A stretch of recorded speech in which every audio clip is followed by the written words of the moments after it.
What's going on, everyone? Scott here from the Breakevens, giving you another AFL Supercoach video today. Continuing on with our player profiles, we have a very popular man today in Hayden Young. We'll go through everything, and there's been some news that's come out in the last couple of days that needs to be said. But before we get into that, make sure you go check out any of the other videos you may have missed. Give them a like and subscribe to the channel for daily AFL Supercoach content all the way up to round one. Also, find me on X at Breakevens Pod and on Facebook, the Breakevens. And lastly, if you're looking for an AFL Supercoach League to join, choose the Breakevens. We've got an unlimited group there for everyone to join. To join, you need to use code 266136. Once again, that is 266136 to join and see who comes out on top. That all done and dusted. Let's get in to Hayden Young, who comes in at 546.1k as a midfielder only. We usually get him in defense, but midfielder only. In 2024, he averaged 101.3, and that has been his best career average in Supercoach. He had a low score of 62 last season and a high score of 132, which shows his ceiling. I think 62 was earlier on when he was still getting confidence and learning the midfield role. But once he eased into it, he came good, because in rounds 14 to rounds 24, he went on a little run of this. He went 83, 130, 62, 125, 110, 109, 117, 125, 105, 80, and 94. And in those 11 games, that equals to an 103.6 average. And I would like to point out, in 2024, he got 65% CBAs. So it's definitely a role change, definitely a big jump. As you can see, 101.3, he did pretty well, especially after a slow start. But can he do more? Well, let's see what he averaged last season. So last season, he averaged 23 disposals, going at 72% efficiency. He averaged 435 meters gained and 5.3 tackles.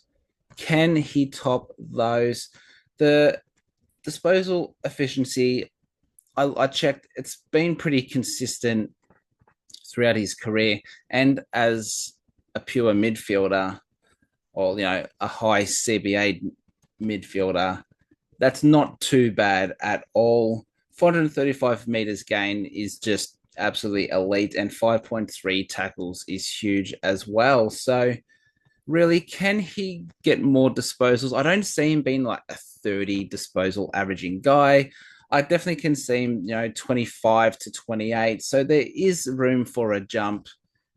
He's had that full year and now a full preseason, learning that midfield craft, learning where to run, how Sarong and Brayshaw and co work around him. So there's definitely room for development there. So yes, there is a little bit of value. I think he can go 110 Supercoach points this year, which would be just under 9 Supercoach points more than 2024. So there is value there. It is just unfortunate that he's mid only. Now, he is priced at 101.3. So to get to so to have an average of 110, he'd go up to 592.9k. So, I mean, look, at 546, you're picking him as a keeper anyway. You're doing that, and he'll max out at just under 600k. So if you think 546 to 592, if he goes a flat 110, that is 46.8k of value. Not the biggest amount, but enough. And if he goes at 110, he's your M8 anyway, isn't he? So I think to get the most value out of Hayden Young, he goes 115. That's the most value, but realistically, he's at 110. And the interesting thing is, can you get a similar average of around 110 for guys who are cheaper that can do the same? So you've got Will Day there, who I did a player profile on, so go check that out. I think he goes 110 this season if he stays fully fit. You got Oliver, who can definitely go 115 plus. You got Adam Chera, who I think can go 110 this year as well. And if Darcy Parish has a fit and full season, he can also go 110 plus. So you've got these guys that are minimum, well, Day's the cheapest at like 470 or no 490, so around 55k cheaper at the least for Day. And then Parish is, I think Parish is about 420-ish, so you get about 120k there. So there is definitely value on those cheaper guys. If you didn't have any of those and you're trying to choose between one of them and Young, I'd probably go Clary above Young, if I'm being honest. I'd probably go Young ahead of Chera and Parish, just because Chera 110 isn't certain how many CBAs, and Parish, he's got those injury woes. The big one would be Will Day and Hayden Young. They're both very similar, same point of their career, looking to break out. Hayden Young had a mini breakout last year. Can he go again? And can Day fully break out?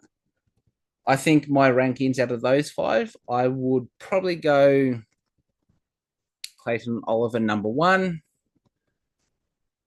I'd probably lean Hayden Young number two, Will Day number three, and I think Chera and Parish 4 and 5. If I had to rate those five, I just think Clary, if you don't have him, he's tremendous value. Day has that value, but he tends to miss games where Hayden Young's usually pretty durable. And Chera and Parish, I just think Hayden Young is more likely to go 110 than those guys. Not saying that they're not going to, but if I had to rank who I think could go 110 more, I'd probably go Hayden Young. Now, speaking about being durable, it's come out today, which is the 4th of Feb, that he has a minor hamstring and he will be missing the Indigenous All-Star game. The good thing is it is minor, so he might miss a few weeks. Obviously, when you start to get Feb into March, injuries, you start to worry a little bit about, super coach wise anyway. I think this is a 1 to 2 week thing. He'll have a rest. He's skipping that all-star game. He'll rehab it and estimate, but I am no doctor. So that is something to keep in mind. But that is going to do it today for Hayden Young and this video. Make sure you check out any other videos you may have missed and like and subscribe to the channel for daily AFL Supercoach content all the way to round 1. Don't forget to join the Breakevens AFL Supercoach Open League, 266136 to join. Once again, that is 266136. And hit me up on X at Breakevens Pod or on Facebook, The Breakevens. I'll be back here again tomorrow with another video for you all. So until then, it's bye for now.